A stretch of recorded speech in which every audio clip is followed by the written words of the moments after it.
Büsche inmitten von Agrarwüsten. Kaum jemand würde sie noch Wälder nennen.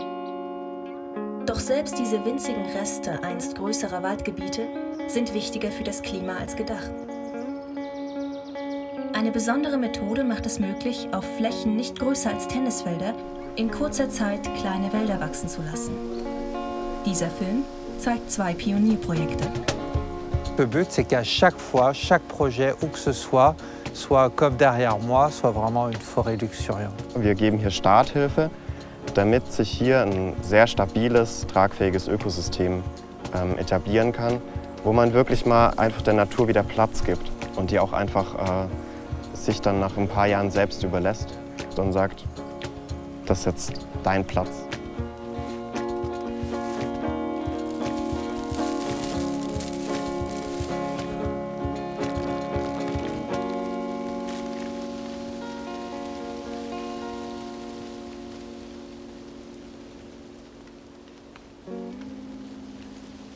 Un soir, j'étais pas bien. Et puis il y avait une forêt Miyawaki en face de l'autre côté de la rue.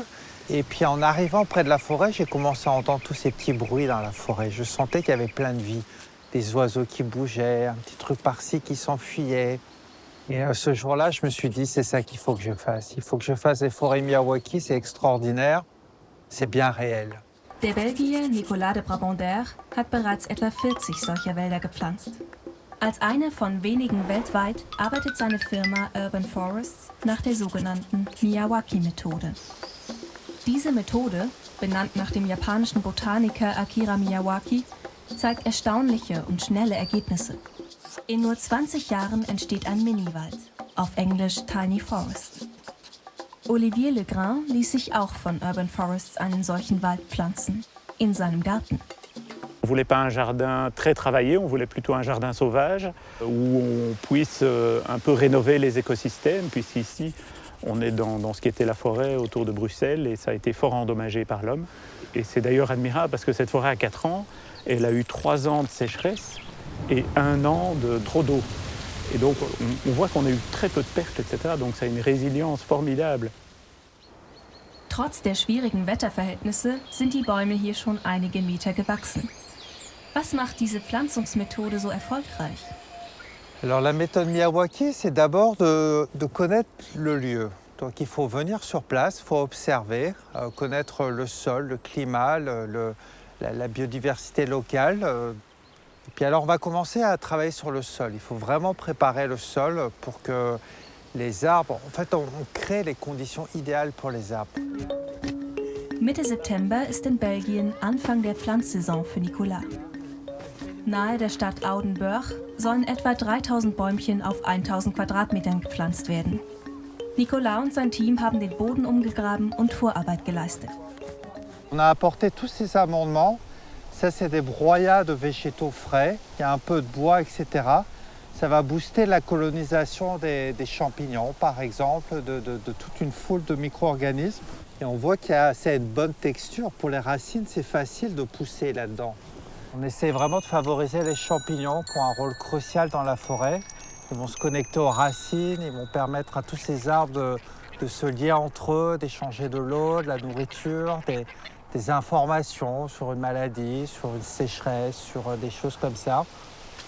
Donc c'est toutes des choses qu'on ne voit pas, mais voilà, on le sent et on le sent d'autant plus quand la forêt grandit. Et il y a toute cette vie qui grouille, qui interagit.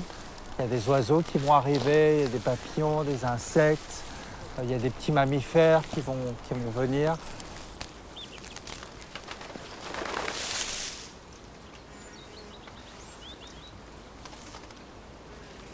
Ist der Boden einmal aufbereitet, pflanzt man nach der Miyawaki-Methode mindestens 25 heimische Strauch- und Baumarten. In einem Miniwald geht es darum, die Natur nachzuahmen.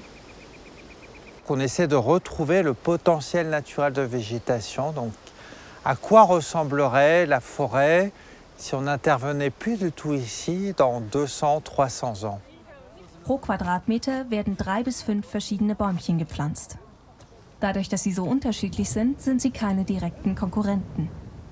La forêt, comme on le voit là, tous les arbres ont la même taille, mais très très vite, ça va se structurer en étages. Donc il va y avoir par exemple la bourdelle, le noisetier. Et au-dessus, il va y avoir du charme, des bouleaux. Et puis tout en haut, des chênes, des frênes, des merisiers. Tout ça va changer constamment. Et donc c'est ça aussi qui est sympa pour les gens qui habitent ici, c'est qu'ils observent cette forêt qui évolue constamment. Ils se rendent compte en fait à quoi ça ressemble, tout un écosystème qui se met en place. Für Nicolas ist die Pflanzung und Pflege von Miniwäldern auch ein soziales Projekt. Er will Menschen in Städten, vor allem Jugendliche und Kinder, mehr für die Natur und ihre Prozesse interessieren und begeistern. Auch in Deutschland beschäftigen sich junge Initiatoren mit der Miyawaki-Methode. 2020 hat der Verein MIA e.V. seinen ersten Miniwald in Brandenburg angelegt. Als wir Initiatoren quasi schon gar nicht mehr konnten, nachdem wir auch vorher noch die ganze Baustelle, was die Bodenbearbeitung betraf, betreut haben, haben immer noch die Leute, bis es dunkel wurde, hier zur Musik einfach gepflanzt. Und ja, das ist einfach ein total schönes Gefühl zu sehen, was für eine Energie und was für ein Spirit dann plötzlich aufkommt, wenn es so um eine gemeinsame Mission geht. Dieses erste Projekt konnten sie dank einer Online-Spendenaktion umsetzen. Jetzt werden sie von städtischen Institutionen oder Unternehmen beauftragt. Die Kosten eines Miniwaldes liegen nur in der Startinvestition. Nach 2 bis 3 Jahren ist er schon ein autonomes Ökosystem. Bis dahin muss der Wald aber ein paar Mal im Jahr gejätet werden. Hier haben wir jetzt ein bisschen Verbuschung. Da ist auf jeden Fall die Distel, die hier raus muss, und der Beifuß. Die sind einfach zu schnellwüchsig. Wir können das ganze Material hier auf der Fläche einfach belassen. Das wird dann wieder zersetzt und die Nährstoffe den jungen Bäumchen zurückgeführt. Wenn wir es jetzt so lassen würden, dann würden früher oder später die Gräser hier auch und die Disteln unsere Bäumchen überwuchern und denen natürlich dann das Licht und die Nährstoffe wegnehmen. Stefans und Lukas Verein MIA e.V. betreut jetzt die Pflanzung vieler Miniwälder in Deutschland. Um das Potenzial der Pflanzmethode wissenschaftlich zu belegen, analysieren sie das Wachstum ihrer ersten Bäume. Vergleichsflächen mit verschiedenen Bodenbearbeitungen nach der Miyawaki-Methode haben ihnen gezeigt, wie ein Miniwald am besten wächst und seine Wirkung entfalten kann. Generell ist es so, dass ein Tiny Forest all die Ökosystemleistungen erbringt, die ein Wald auch erbringt. Das heißt, er hält Wasser zurück, er schützt den Boden vor Austrocknung und Erosion, er schafft ein Mikroklima, er puffert Klima auch ab, ne? Diese ganzen Regulations- und Pufferleistungen, die ein Wald auch erbringt, die Filterleistung von Feinstaub und Partikeln aus der Luft. Also das können wir alles in einem Tiny Forest auch beobachten und auch messen. Und das ist natürlich von ganz zentraler Bedeutung, weil in Anbetracht der ökologischen Krise, mit der wir uns gerade konfrontiert sehen und vor allem den Problemen in der Stadt, dass es immer wärmer wird, dass wir dort einfach durch diese Wälder und durch ein großes Netzwerk dieser Wälder einfach lebenswertere Bedingungen schaffen können und die Städte einfach an die klimatischen Veränderungen anpassen können. Malgré que ces forêts Miyawaki sont toutes petites, elles transforment notre état d'esprit. Tout d'un coup, on se dit, mais est-ce qu'on ne pourrait pas en mettre ailleurs? Est-ce qu'on ne pourrait pas en faire d'autres? Comment ça se fait que nos forêts ne ressemblent pas à ces forêts Miyawaki? Beaucoup de gens se sentent désemparés, ils ne savent pas quoi faire. Ils sont un peu, ah, c'est pas de ma faute, tout ça, et je ne sais pas quoi faire, c'est trop grand pour moi. Mais peut-être qu'il manque l'expérience. Et c'est un peu ça que ces forêts Miyawaki apportent. Eine ultimative Lösung gegen den globalen Klimawandel sind die kleinen Wälder alleine zwar nicht. Aber lokal und besonders in Städten können sie ein wichtiger Baustein sein, indem sie das Mikroklima positiv beeinflussen.